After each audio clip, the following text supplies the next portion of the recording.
Listo. Ok, Juan. Pues cuéntanos, ya que estás aquí, ¿qué libro estás leyendo actualmente? Bienvenido, novato. Ahorita estoy con Psicología Oscura de Stephen Taffer. Psicología Oscura, ¿no? Es un libro en el cual se divide en dos partes. Ahorita nada más estoy leyendo la primera parte, es el periodo avanzado. En este libro destaca sobre, bueno, primero quiero aclarar, la parte de la psicología oscura, o lo que el autor explica es identificar al posible maquiavélico, que sería como, digamos, como un depredador. Es identificar a esta persona, identificar sus acciones, sus comportamientos, para que no te hagan daño. No es como precisamente un libro de manipulación que te quiera manipular, sino es un libro que te está enseñando a prevenir ser manipulado.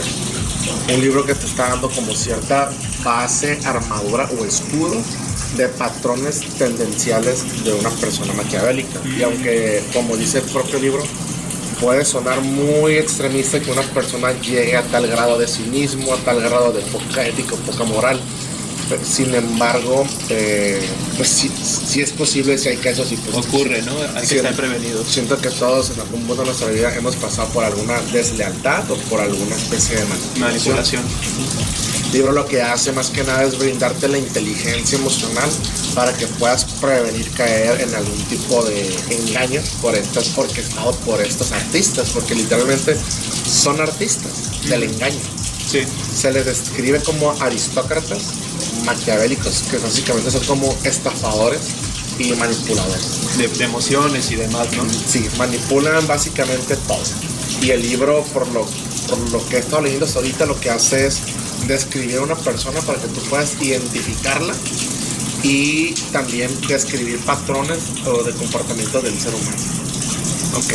En cuanto a las características de una persona maquiavélica, destaca mucho el narcisismo, la vanidad, el egocentrismo y ser como el centro de atención. Sí. Es como lo que caracteriza. Son 8 características, las cuales no las recuerdo todo ahorita. Van surgiendo. Sin embargo, es como lo que caracteriza pues, a una persona maquiavélica.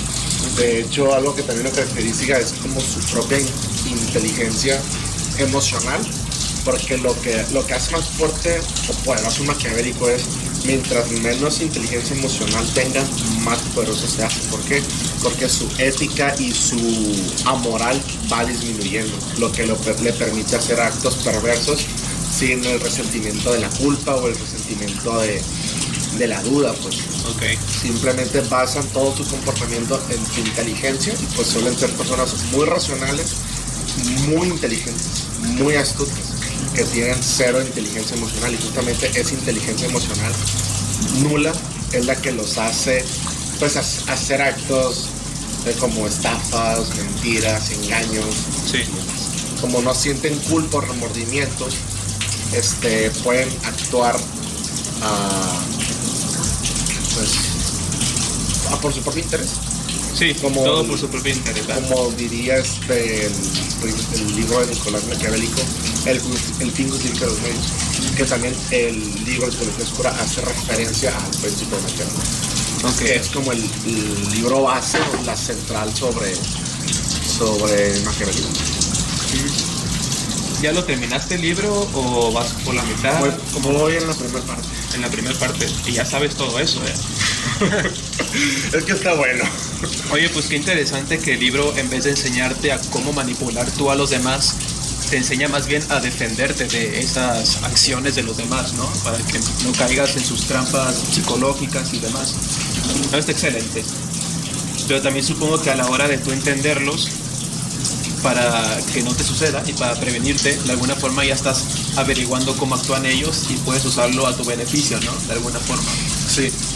También algo que te vende el libro es como propio autodescubrimiento, porque es ok, en estos momentos he actuado como un aristócrata, en estos momentos he sido maquiavélico, ok, a lo mejor sí soy un maquiavélico, porque también al darte ese conocimiento te puedes ir autodescubriendo tú mismo y así te das cuenta si tú en algún punto de tu vida has sido maquiavélico, has hecho estas cosas o has estado pues ahora sí del lado oscuro.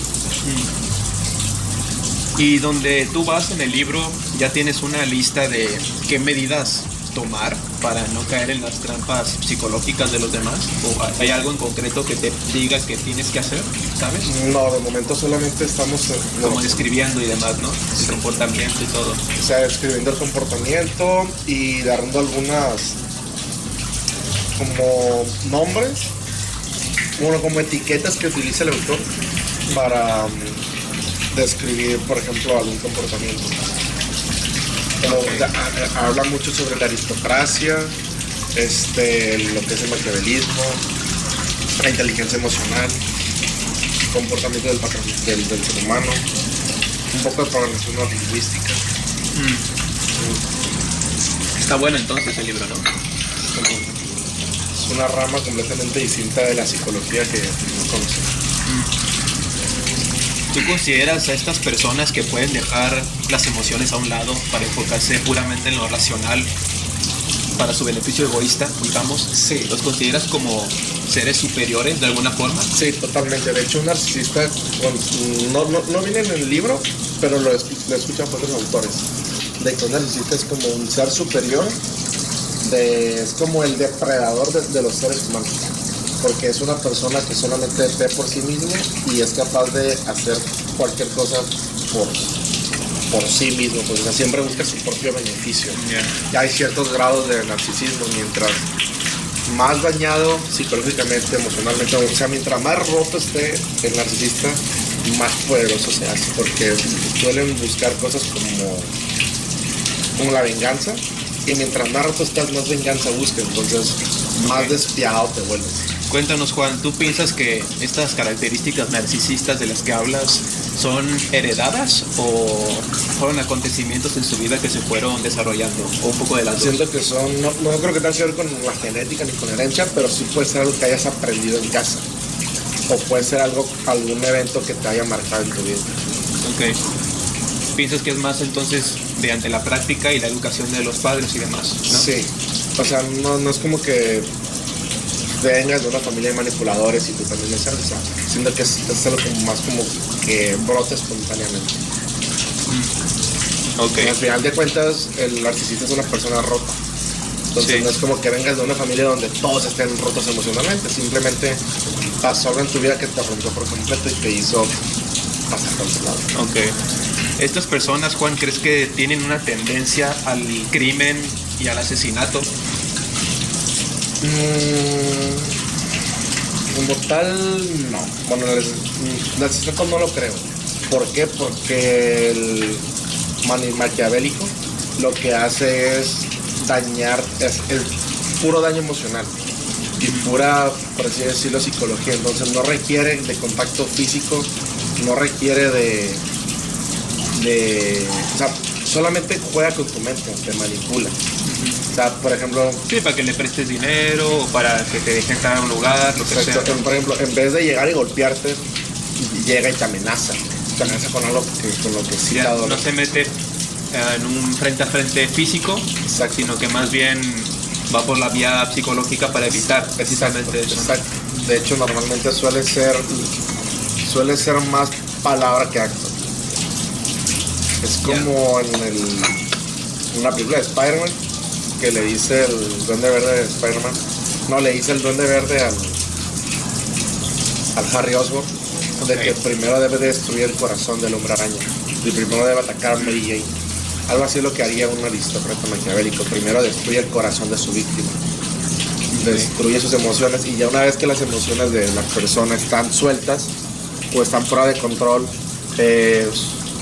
pues puede meter cizaña y caer o llevar a alguien a la manipulación, pues. Ok. Ya una vez que pierdas su propio control, otra persona puede influir en tus decisiones cuando no tienes claro tus emociones, ni lo que eres, ni lo que sabes. Vemos que de alguna forma, Juan, estas personas son como más libres porque no están atadas a la moral ni a la ética social del momento, y ni hablemos de los derechos religiosos o todo lo que es más como porque a la plebe y al pueblo, ¿no? Totalmente, viven en su propia libertad y Tienen su propia moral o son amorales. su propia moral, su propia ética, sus propias reglas, y ven siempre por ellos mismos. ¿Tú crees que los gobernantes y la gente en general dominante y poderosa que ha invadido territorios, que ha ejercido su poder a un pueblo, suelen tener estas características como narcisistas de las que hablas?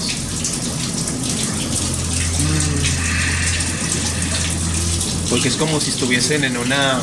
De cierto grado pudiera ser, o sea, sí hay varios líderes narcisistas que han habido, sin embargo, no todos los líderes. No tiene que ser, claro. Claro, o sea, sí ha habido uno que otro que se menciona en el libro, pero creo que solamente se mencionaron 4.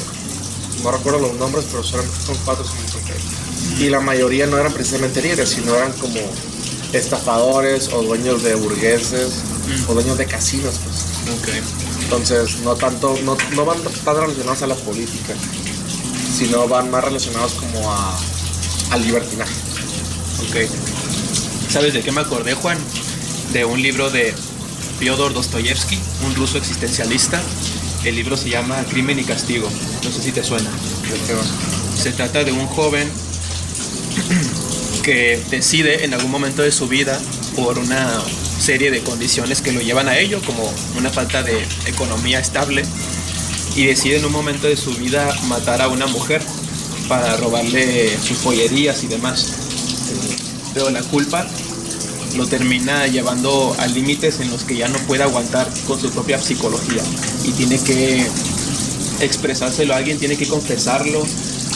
En fin, se empieza a desbaratar él mismo por toda la culpabilidad que tiene, y ya al final se confiesa que la motivación principal de nuestro autor no era las joyerías, sino que era porque tenía una idea o una ideología, si lo quieres ver así, en que los grandes hombres tienen que afrontar asesinatos y una serie de cosas que van mucho más allá de la moral, de las mayorías o de las masas. Si tú eres capaz de matar a alguien o de hacer ese tipo de acciones sin remordimiento, es como que accedes a otro plano, porque ya nada te puede detener, eres más libre para obtener tus beneficios y tus objetivos. Él se dio cuenta de que no fue capaz de sobrellevarlo, porque te digo, prácticamente se destruyó a sí mismo por todo el remordimiento. Dijo, no, esto no es para mí, yo estuve equivocado y no soy un gran hombre, como Napoleón o muchos otros que nombró en el libro. De esto va, fíjate.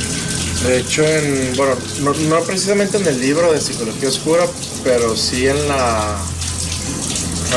certificación que tomo, se habla sobre la culpa, cómo influye en el ser humano, cómo la culpa puede ser tal cual, la culpa con la que cargas te destruye.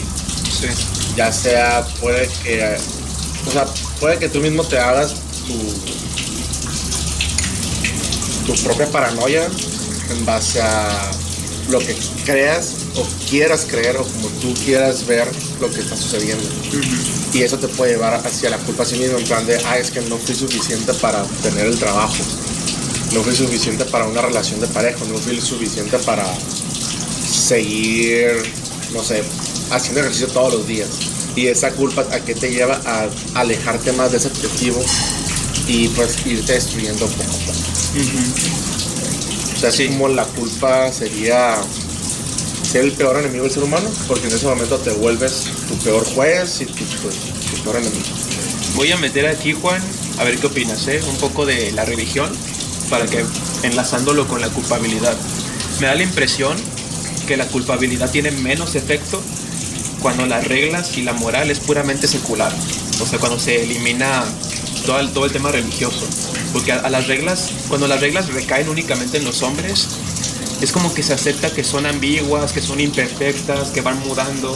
En cambio, cuando tienes un trasfondo religioso bien estable, tú entiendes que las reglas no son reglas de los hombres, son reglas de Dios, y por lo tanto la culpabilidad ya no es en base a los gobernantes, sino al Dios mismo de la persona. Entonces imagínate el grado de culpabilidad que se debe de tener cuando, aparte de las reglas seculares, tienes el derecho natural o las reglas eclesiásticas de la religión dominante tuya, ¿no? Por lo que me da la impresión que al eliminar a Dios y sus mandamientos y su deber ser de la religión, la gente ya tiene una mayor tendencia al todo está bien, todo vale, porque ya no hay reglas superiores y nuestras reglas son cambiantes, son elásticas, son imperfectas, y la verdad es como que llegan a la conclusión de que al final no importa, porque no hay un castigo, no hay nadie a quien rendir cuentas, al final no somos nada, ¿no? Se cae en ese nihilismo en el cual la gente ya tiene una tendencia a hacer esas cosas malas. ¿Tú qué opinas al respecto, Juan?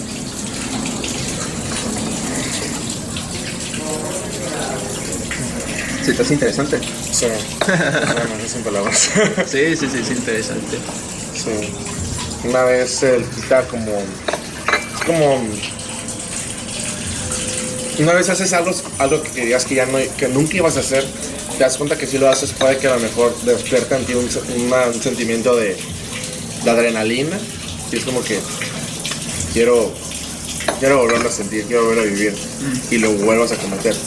Es como, no sé, por ejemplo, la primera vez que saliste de antro, y quiero salir otra vez el siguiente fin, y luego el siguiente fin, y así te vas. Sí. Lo mismo puede suceder en plan, pues la primera vez que a lo mejor que robó un chocolate en el Oxxo, por ejemplo, y ahí se va creando y luego al siguiente día lo vuelves a hacer, y ahí vas creando la ludopatía. Sí, o la gente que va por primera vez a un burdel o prostitutas, la primera vez nace el sentimiento de culpabilidad de esto no está bien, porque empiezas a ver a las mujeres distinto, empiezas a ver que cómo te corrompes, cómo todo va mal, vas ¿no? siendo corrompido. Sí, pero llega un punto en el que lo ves como algo, pues así es, ¿no? Así son las cosas, es normal, y ya te empieza a... Más que nada llega un punto en el que eso que era desconocido se vuelve conocido. Sí, también tiene que ver lo desconocido. Es como ya ya se adapta a ti, ya entra en tu entorno, ya no se te hace raro, o sea, ya se te vuelve familiar, pues. Porque es como ya lo procesé, ya lo digerí,